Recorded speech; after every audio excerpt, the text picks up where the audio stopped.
Teka n'umunezero ntangere vyo gusubira kubana namwe banywanyi mukurikira makuru n'ibiganiro tubandanya gushikiriza imisi yose kuri imbonesha kure y'Umuhuza TV. Ndabahaye kaze aho muherereye hose muri uyu mwanya w'amakuru agezweho, tuza kwibanda mu bisata bigiye bitandukanye.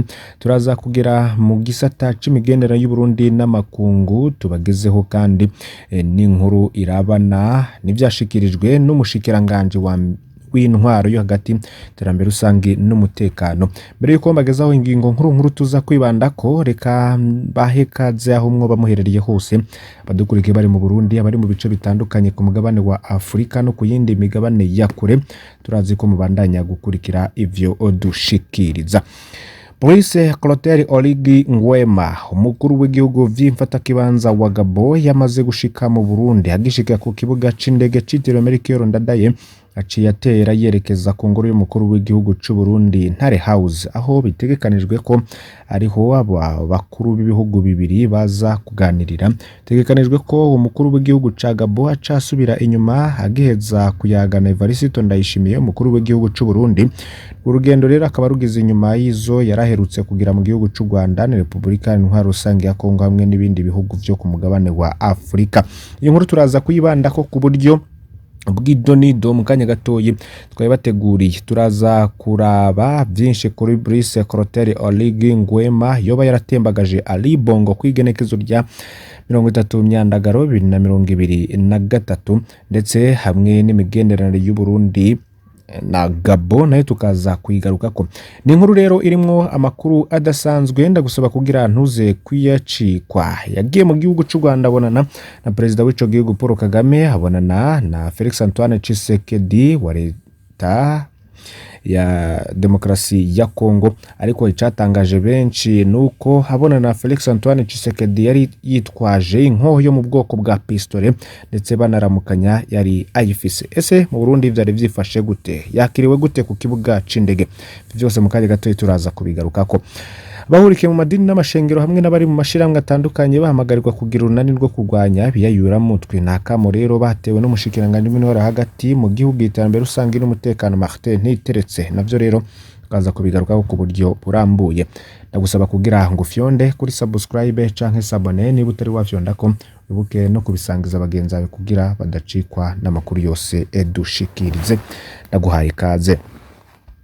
Umukuru w'igihugu vy'imfatakibanza wa Gabon, General de Brigade Brice Clotaire Oligui Nguema, kuri uyu wa gatanu ashitse mu gihugu c'u Burundi mu rugendo rw'amasaha make muri iki gihugu. Ni mu rukurikirane rw'ingendo ariko haragira mu bihugu bitandukanye vya Afrika kuva hiritse ubutegetsi bwa Ali Bongo kwa 30 Myandagaro uyu mwaka. General Brice Nguema yashitse i Bujumbura inyuma gato y'isaha 7 z'umutaga ku kibuga c'indege citiriwe Melchior Ndadaye. Yakiriwe rero n'umushikiranganje w'u Burundi ajejwe imigenderanire na Robert Shingiro, ari kumwe n'uw'intwaro yo hagati mu gihugu, umutekano n'iterambere rusange Martin Ntiteretse. Uko rero bisanzwe bigenda ku bandi bakuru b'ibihugu, yasasiwe umusezero utukura, ahabwa icubahiro ca gisirikare, yongera yakirwa n'imirwi y'intambo y'akaranga hamwe n'abatimbo. Abanyagihugu benshi bo mu gihugu ca Gabon bagaragaye ku kibuga c'indege Melchior Ndadaye bari bahari rero vyaboneka ko basa n'abaje bamuherekeje. Brice Clotaire Oligui Nguema yatembagaje Ali Bongo kwigenekezo ya 30 Myandagaro uyu mwaka. Byabaye rero mu rwego ujejwe gutegura amatora muri ico gihugu, uhejeje no gutangaza ko Ali Bongo yatsindiye ikiringo kigira gatatu bitari bishigikiwe na gato n'abatavuga rumwe n'ubutegetsi. Umutegetsi yamaze imisi agendera ibihugu vya Afrika. Mu ntango z'iyindwi yagendeye u Rwanda imbere yuko yari yagendeye Republika ya Demokarasi ya Kongo. Umutegetsi yaciye yerekeza ku biro vy'umukuru w'igihugu c'u Burundi Ntare Rushatsi House, aho perezida Evariste Ndayishimiye yamuhereye n'umubano imbere yuko asubira inyuma. Uretse ko Burundi na Gabon bihurira kwishiramwe vy'ibihugu bya Afrika yo hagati, Communauté économique des États Afrique centrale CEEAC, amagenderanire ikomeye byari bisanganywe. Bamwe rero mu bakurikirana hafi vya politike y'ibihugu babona ko yoba ariko ararondera kunga ubucuti n'ibihugu bishobora kumushigikira. Agendeye Burundi mu gihe mu minsi iheze naho havuzwe ibihuha by'abashaka gutembagaza ubutegetsi gushika umukuru w'igihugu aremesha Abarundi, avuga ko ivyo bihuha byazanywe n'abahora bashaka gucafuza Burundi kuko babona bwongeye kugira ijambo mu makungu. hari mu kwezi kw'icenda atasha avuye mu rugendo rw'indwi zibiri muri Cuba no mu nama ya bose ishiramwe mpuzamakunguni.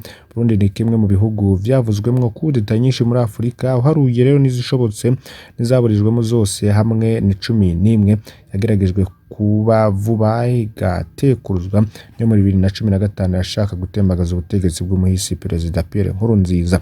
Cyo bamenyesha rero ku migenderanire hagati y'igihugu ca Gabon n'u Burundi nk'uko vyanditswe mu ikete ry'uhagarariye ubuserukizi bw'igihugu ca Gabon mu Burundi, Consulta Honoraire mukuru w'ico gihugu vy'imfatakibanza muri Secretary Ligue Ngwema yashitse mu gihugu c'u Burundi. Gusa muri iryo kete abanyagihugu ba Gabon baba mu Burundi basabwa gusidukana niyo nka kumwakira ntivyigeze biba.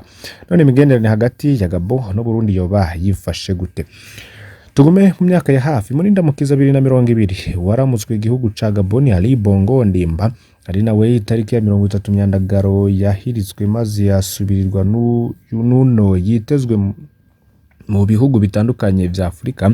Yaragize urugendo mu Burundi yakiriwe na Perezida Petero Nkurunziza. Ico gihe ariko azunguruka mu bihugu bigize umuryango w'ubutunzi bw'ibihugu vya Afrika yo hagati CEEAC kugira aganire n'abakuru b'ibihugu bawuhurikiyemwo uko hoboneka inyishu zitandukanye z'ibibazo vy'ubutunzi zivyugarije, kuko niwe yari arongoye CEEAC. Mu kwezi kwa Munyonyo itariki ya 27 muri 2020 nyene munagimigira ya 18 y'umuryango w'ibihugu bihurikiye muri CEEAC, Perezida Evariste Ndayishimiye yaraganiriye na mugenzi we Ali Bongo Ondimba. Umukuru w'igihugu c'u Burundi yarashimye n'indongozi z'igihugu ca Gabon ko camye gishigikira Burundi kuva muri kahise. Akarorero yatanze yavuze ko Perezida Omar Bongo we ari se wa Ali Bongo Ondimba yafashije mu biganiro hagati y'abarundi vyashitse ku masezerano yo guhagarika intambara. Bakuru b'ibihugu rero bapfunditse ko hagiye kujaho mu bihurikiyemwo abo muri ivyo bihugu bibiri wiga uko hojaho n'amasezerano yo gufashanya hagati ya Gabon no Burundi. Baremeranije ko hobaho guhanahana abakozi, ibifungurwa n'ibindi. Bindi nkuru rero nkuko twababwiye mu buryo bw'imfunyapfunya bahurikiye mu madini n'amashengero hamwe n'abari mu mashiramwe atandukanye bahamagarirwa kugira urunani mu kurwanya ibiyayuramutwe. Ako kamo rero atewe n'umushikiranganje w'intwaro hagati mu gihugu uri wa kane hari mu nama yagiranye nabo hamwe n'ababuramatari. Martin Teretse akabona ko abajejwe intwaro boja imbere y'abandi muri urwo rugamba. Patiri Desire Yamuremye yabivuze ko icigwa cakozwe n'ubushikiranganje bw'amagara y'abantu cerekana ko akoresha ivyo biyayuramutwe bari cane hagati y'imyaka 25 na 34. Kubwiwe igisagara ca Bujumbura nico gifata ikibanza ca mbere. Yongeraho ko harimwo na bamwe mu bari mu bajejwe kubirwanya nk'abapolisi n'abasirikare. Bari aho berekanye amakenga bafise bavuga ko abadandaza ibyayuramutwe bazwi naho bidandarizwa, ariko ngo bibandanya bikoreshwa ku bwinshi kandi inzego zofasha kubirwanya zihari. Leonidas Banenza amaso Bonatari w'intara ya Bururi remanze ko bose babakora ko bagasha, kubw'ibiro ngo bisaba no kurinda bakabafata. Bikaba ari byo byatangarijwe muri iyo nama yahuje umushikiranganje vyajejwe n'imwe intwaro hagati ndetse n'abandi bajejwe intwaro. Hari ayandi makuru rero yagiye agaruka ko ntibimenyesha makuru bigiye bitandukanye. Yandi makuru harabana n'agateka kazena muntu hamwe n'ubutungane. Ishiramwe ryitwa Avode rirasaba ko bafasha gutwara Amerika Ndadaye boterwa iteka ribereye incungu za demokrasi kandi abasigwa babo bakaronswa impozamarira. Kuri yo 20 Gitugutu 2023 ishiramwe Avode, Association de Veuves et des Orphelins pour la défense de leurs droits, rihurikiyemwo abapfakazi n'imfuvyi baharanira agateka kabo, ryasohoye itangazo risaba ko bafasha gutwara Amerika Ndadaye boterwa iteka ribereye incungu za demokrasi kandi abasigwa babo bakaronswa n'impozamarira. Karebwami Jacqueline asanzwe ari icegera curirongoye bishikirije umunsi umwe imbere y'uko Burundi buzibuka imyaka 30 izoba irangiye hagandaguwe nyamaswa Amerika Ndadaye, umukuru w'igihugu wa mbere yari yatowe n'abenegihugu mu mwaka w'1993.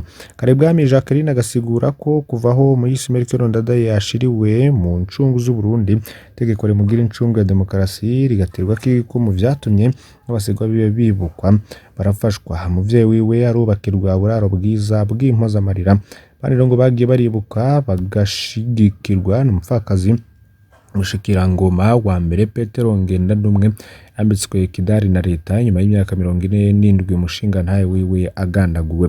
Bandi bagiye bararonswa n'impozamarira n'abasigwa b'abakozi ba leta bishwe mu 1972 icahira n'abaronsa kagafashanyo bahabwa buri kwezi nkuko bibandanya bisigurwa na Karibwami Jacqueline. Kabona rero ko n'abafasha gutwara umuyisi Melchior Ndadaye nabo boterwa iteka riterwa incungu z'u Burundi kuko bose bishwe rw'agashinyaruguru abandi bagwa mu rugamba rwo guharanira demokarasi. Mugereho gushika ubu bamwe mu bataye igihugu c'u Burundi mu manga bakiriho baciraramiye kandi n'abamaze gupfa bakaba bagiye atankomanzi. Avode risaba ko imanza zose zamaze gucibwa zoshirwa mu ngiro zaba iz'amatongo canke iz'ayandi matungo yanyazwe. Amaho mu rwise VR nawo kihutira gutoza ku bwicanyi bwabaye mu 1988 1993 ababonye rero ngo ivyabaye amasura bakiko kugira ngo ukuri kuzovugwe na abakuzi. Nabakengurukiye cyane banywanyi bacu mukurikira amakuru n'ibiganiro dushikiriza ndabasaba kugira ntimuze gucikwa kandi tuza kubagezaho kuri imbonesha kure. Byona kuri subscribe canke sabone utari wafyonda ko Imana ibahezagire.